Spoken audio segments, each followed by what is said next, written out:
Di balik rimbunnya hutan pinus yang menelan cahaya rembulan, berdiri sebuah monumen kematian yang terlupakan.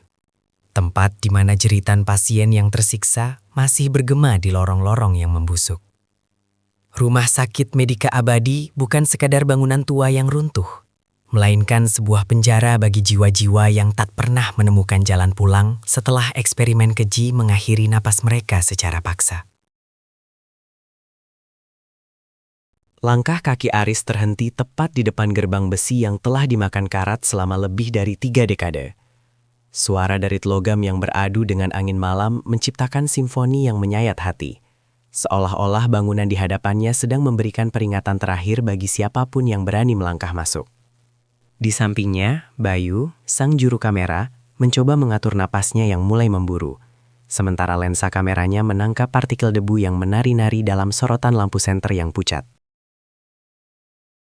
Rumah Sakit Medika Abadi, sebuah nama yang dulunya melambangkan harapan dan kesembuhan di era kolonial, kini hanyalah sebuah cangkang beton yang menyimpan sejarah kelam tentang malpraktik massal dan ritual medis terlarang yang terjadi pada akhir tahun 90-an. Aris tahu bahwa tempat ini tidak pernah benar-benar kosong.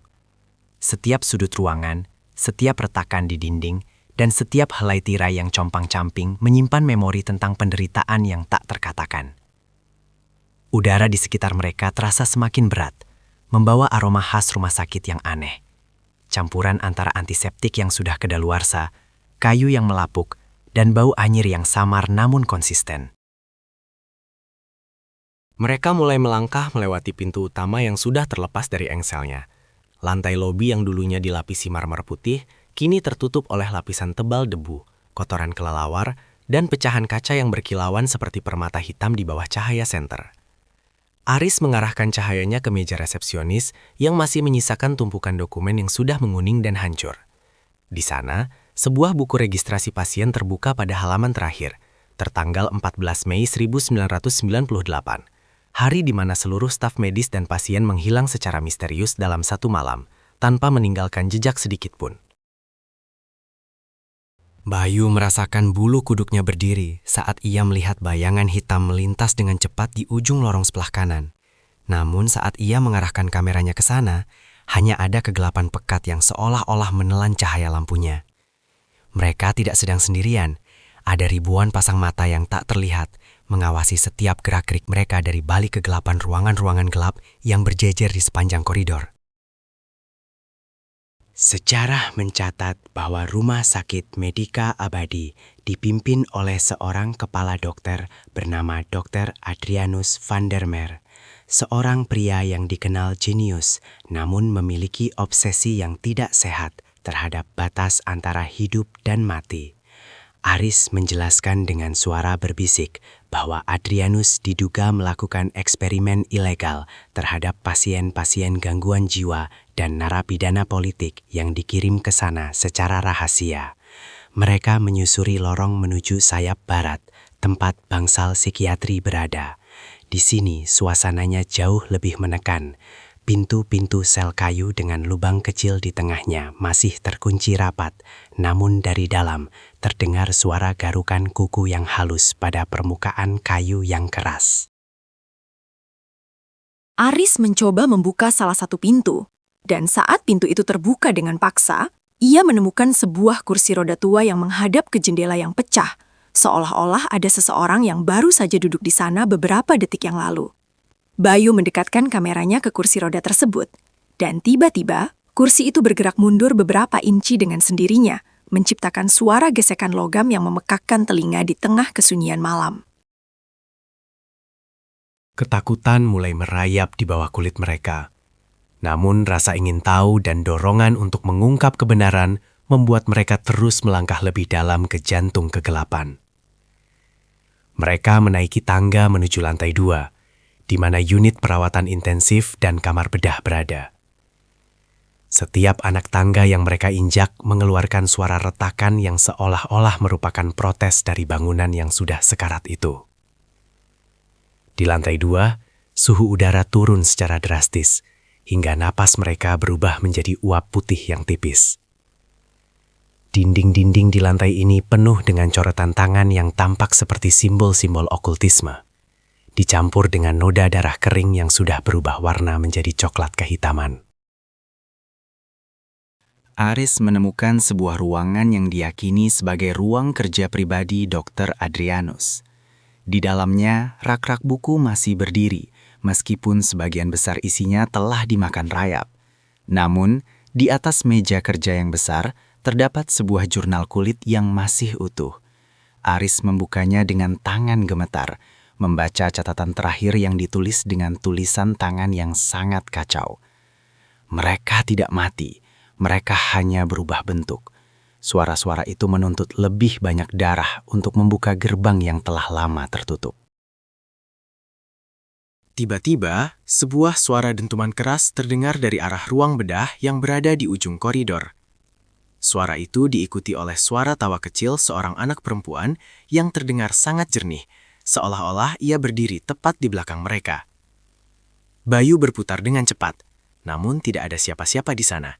Hanya lorong panjang yang gelap dengan debu yang berterbangan. Mereka memutuskan untuk menuju ruang bedah, tempat di mana rumor mengatakan bahwa Dr. Adrianus melakukan prosedur pemurnian jiwa yang mengerikan. Saat mereka mendekati pintu ganda ruang bedah, bau formaldehyde yang sangat kuat menusuk hidung mereka, membuat mata mereka perih. Pintu itu terbuka perlahan, mengeluarkan suara derit panjang yang seolah-olah memanggil mereka untuk masuk. Di tengah ruangan, sebuah meja operasi besi masih berdiri tegak di bawah lampu bedah besar yang sudah berkarat dan tertutup sarang laba-laba. Di atas meja itu, terdapat noda besar yang menyerupai siluet tubuh manusia, seolah-olah darah seseorang telah meresap ke dalam logam itu selamanya. Aris merasakan kehadiran yang sangat kuat di ruangan itu. Ia melihat ke arah cermin besar yang ada di sudut ruangan, dan melalui pantulan itu, ia melihat sosok pria tinggi mengenakan jubah putih dokter yang sudah berlumuran darah, berdiri tepat di belakang Bayu. Namun, saat Aris melihat langsung ke arah Bayu, sosok itu tidak ada. Bayu yang melihat ekspresi wajah Aris yang pucat pasi, mulai merasa panik. "Ada apa, Aris? Apa yang kau lihat?" tanya Bayu dengan suara gemekah. Sebelum Aris bisa menjawab, lampu senter mereka tiba-tiba mulai berkedip-kedip dengan liar, dan kemudian mati total. Dalam kegelapan yang absolut, mereka mendengar suara langkah kaki berat yang mendekat, disertai dengan suara seretan logam di atas lantai semen yang kasar. Sret, sret, sret.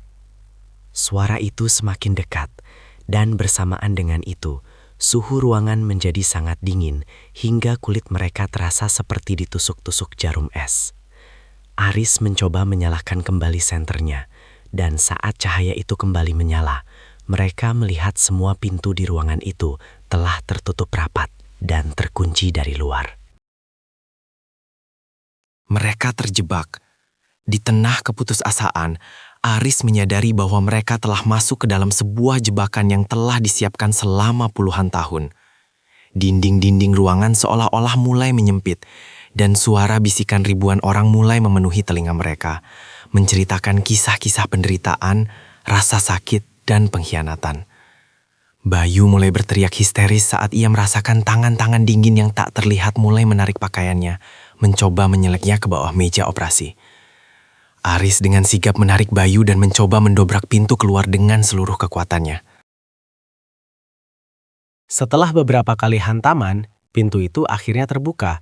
Namun apa yang mereka lihat di luar bukanlah koridor yang mereka lalui tadi, melainkan sebuah labirin lorong yang terus berubah-ubah, seolah-olah rumah sakit itu adalah organisme hidup yang sedang mempermainkan mangsanya. Mereka berlari tanpa arah, melewati bangsal-bangsal yang kini tampak hidup dengan bayangan-bayangan pasien yang berdiri di kegelapan, memperhatikan mereka dengan mata yang bersinar merah. Aris melihat seorang perawat dengan wajah yang hancur, memegang jarum suntik besar yang berisi cairan hitam pekat, melayang di ujung koridor. Setiap kali mereka mencoba mencari jalan keluar, mereka selalu kembali ke depan ruang bedah yang terkutuk itu.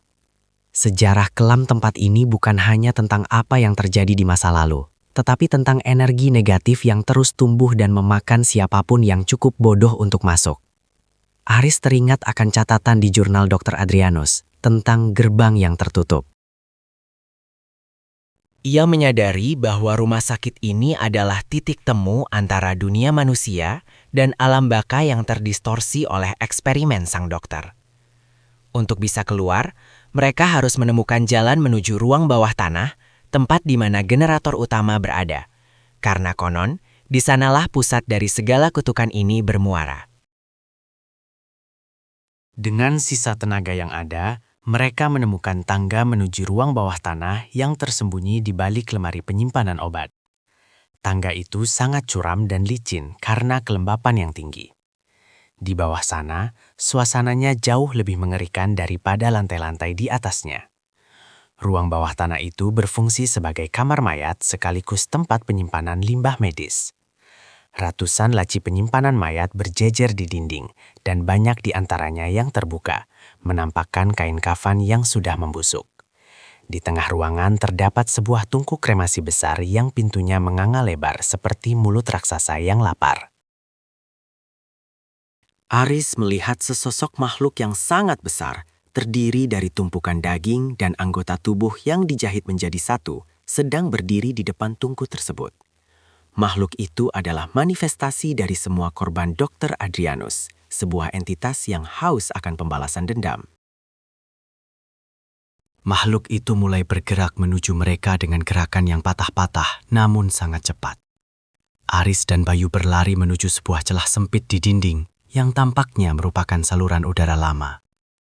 Mereka merangkak masuk tepat saat tangan raksasa makhluk itu menghantam dinding di belakang mereka, menghancurkan beton dengan sekali pukul. Di dalam saluran udara yang sempit dan berdebu, mereka bisa merasakan getaran dari langkah kaki makhluk itu yang mengejar mereka dari luar. Setelah merangkak selama apa yang terasa seperti berjam-jam, mereka akhirnya melihat secercah cahaya bulan dari sebuah lubang ventilasi yang rusak. Mereka keluar dari lubang itu dan jatuh ke atas tanah yang basah di luar bangunan rumah sakit.